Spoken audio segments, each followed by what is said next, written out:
Tu as des choses à ajouter par rapport à ça, toi, dans Moi, ton expertise? Non, je voudrais simplement souligner la notion de subjectivité. On a commencé notre entretien en comparant avec la médecine.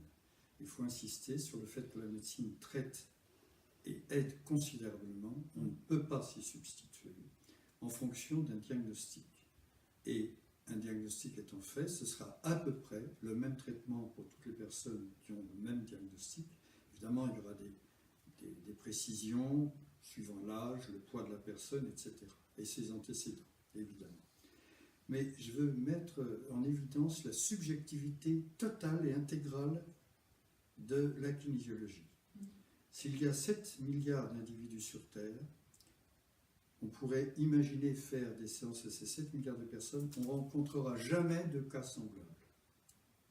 Ça, c'est extrêmement important que chacun comprenne que son histoire, son vécu, que les messages neurologiques enregistrés par son organisme, elle est la seule à les avoir. Personne d'autre n'a les mêmes. Et personne d'autre n'a les mêmes ressources aussi. Cela est capital de comprendre ce mécanisme qui est vraiment complètement, comment dirais-je, capital de bien différencier. On ne fait pas de diagnostic, on s'occupe de l'individu.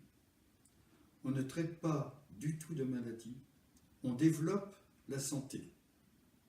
C'est très différent. Ça revient peut-être au même, puisqu'en développant la santé, peut-être que certains troubles peuvent disparaître, mais l'objectif, finalement, c'est exclusivement le bien-être.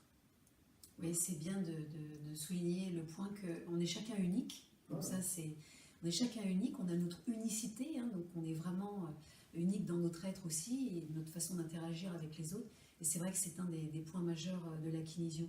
Peut-être une petite, avant de clôturer peut-être cette vidéo, c'est en ce qui concerne la formation, pour être kinésiologue, ce qu'il faut aujourd'hui dans le monde francophone. Donc là, ici, nous sommes en France, mais c'est vrai qu'il y a beaucoup de kinésiologues au Canada, dans les pays anglo-saxons, en Nouvelle-Zélande, en Australie, en Angleterre, aussi en Afrique du Sud, dans différents autres pays. Ça se développe vraiment à grande propension. En France, aujourd'hui, on a à peu près combien de personnes qui voient des kinésiologues? Est-ce que tu as une idée sur ça? On est 1500 kinésiologues, il me semble, aujourd'hui en France, certifiés.